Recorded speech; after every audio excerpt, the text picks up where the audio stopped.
For uniform circular motion, does the direction of centripetal force depend upon the sense of rotation? देखिए, चाहे body ऐसे rotate करे about a point, revolve करे about a point, चाहे body ऐसे करे clock चाहे एंटी क्लॉक, देखिए कोई भी बॉडी एवं मूव नहीं कर सकती। जब भी कोई सर्कुलर मोशन होता है बिना फोर्स के कभी नहीं हो सकता। सर्कुलर मोशन एक नेचुरल मोशन नहीं किसी बॉडी का। किसी बॉडी का एक ही नेचुरल मोशन होता है, स्ट्रेट लाइन। उसकी वजह यह है कि सर्कुलर मोशन हमेशा एक्सेलरेशन के साथ क्लब्ड रहता है, वो होता है सेंट्रीपिटल। टेंजेंशियल भी हो सकता है बशर्ते सर्कुलर मोशन में एक एक्सेलरेशन हो रहा हो।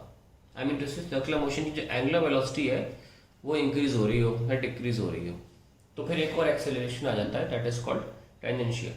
अगर फिर भी जैसे पंखा है, एक बार अपनी स्पीड अटेन कर लेता है तो कांस्टेंट एक्सेलरेशन, कांस्टेंट वेलोसिटी पे मूव करता है, उसमें भी एक एक्सेलरेशन तो होता ही है, वो होता है सेंट्रीपिटल। तो सेंट्रीपिटल को आप कभी जुदा नहीं कर सकते सर्कुलर मोशन के साथ, यानी कि जब एक्सेलरेशन है तो फोर्स भी होगा। अब जब एक बार फोर्स आ गया तो उसकी वजह भी तो होगी।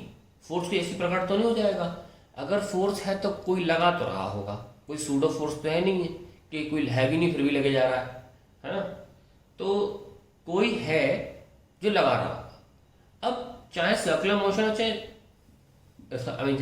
क्लॉकवाइज हो चाहे एंटी क्लॉकवाइज हो, सॉरी ये एंटी क्लॉकवाइज है, चाहे एंटी क्लॉकवाइज हो या क्लॉकवाइज हो, वजह तो होगी। वजह रस्सी हो सकती, प्रोटॉन और इलेक्ट्रॉन है तो प्रोटॉन इलेक्ट्रॉन के बीच का इलेक्ट्रोस्टैटिक फोर्स ऑफ अट्रैक्शन हो सकता है, ग्रेविटी हो सकती है। लेकिन भैया बाहर नहीं हो सकता, कभी भी होगा अंदर ही, तभी सर्कल में मूव कर रहा है। इसलिए इससे कोई फर्क नहीं पड़ता कि रोटेशन क्लॉकवाइज है कि एंटी क्लॉकवाइज है, हमेशा बॉडी का जो फोर्स होगा वो सेंट्रीपिटल ही होगा। सो इट डजेंट मैटर, क्योंकि अंदर कोई चीज होगी तभी ये गोल गोल घूम सकती है उसके अबाउट, तभी ये गोल घूम सकती है उसके अबाउट। तो अंदर की चीजें तो फोर्स लगा रही होगी, जरूरी नहीं है वो कांटेक्ट में हो। कांटेक्ट में हो तो टेंशन बोल देना, और कांटेक्ट में नहीं हो तो इलेक्ट्रोस्टैटिक या ग्रेविटी, दो हो सकते हैं। It does not matter the sense of rotation,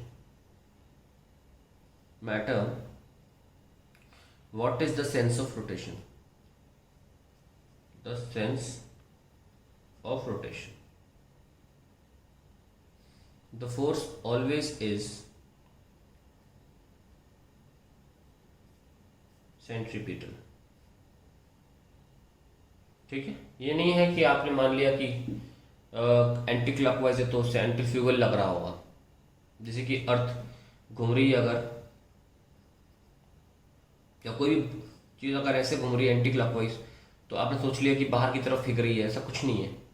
बाहर की तरफ फेंक रही है का हक, ये हक बोलने का केवल उसी इंसान को है जो सर्कुलर मोशन में है, जो कार के अंदर बैठा है।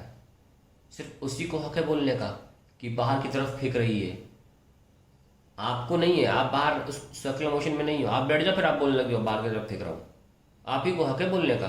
लेकिन अगर आप सर्कुलर मोशन के बाहर हो तो फिर नहीं बोल सकते आप। जैसे बैंकिंग पढ़ा है मैंने, बहुत लोग बैंकिंग पढ़ाते हैं सेंट्रीफ्यूगल से, वो गलत है। या तो मेंशन करें कि भाई हम कार के अंदर बैठ के पढ़ा रहे हैं सेंट्रीफ्यूगल, सेंट्रीपिटल से ही पढ़ाना होता है अगर आप बाहर है तो। अब जब तक मैं मेंशन नहीं करूंगा कि मैं कहाँ हूं, मैं किस नज़र से देख रहा हूं, ये माना जाएगा कि मैं नॉन इनर्शियल फ्रेम में हूं, सॉरी इनर्शियल फ्रेम में, यानी कि बाहर रोड पे खड़े होकर एनालाइज कर रहा हूं कार के सर्कुलर मोशन को। और एक्चुअली में कहूँ तो बैंकिंग पढ़ा रहे हैं, कोई भी सर्कुलर मोशन पढ़ा रहे हैं, you should always be teaching bye centripetal force only, ताकि जिसको भी पढ़ा रहा है उसको पता चले कि ये सर्कुलर मोशन जो हो रहा है वो एक्चुअली में किस फोर्स के कारण हो रहा है। कोई मजबूरी है तो वो अलग बात है कि आपको सेंट्रीफ्यूगल यूज करना ही पड़ रहा है या आपको सूडो फोर्स का इस्तेमाल करना ही पड़ रहा है। खैर, so it does not matter what is the sense of rotation, the force is always centripetal.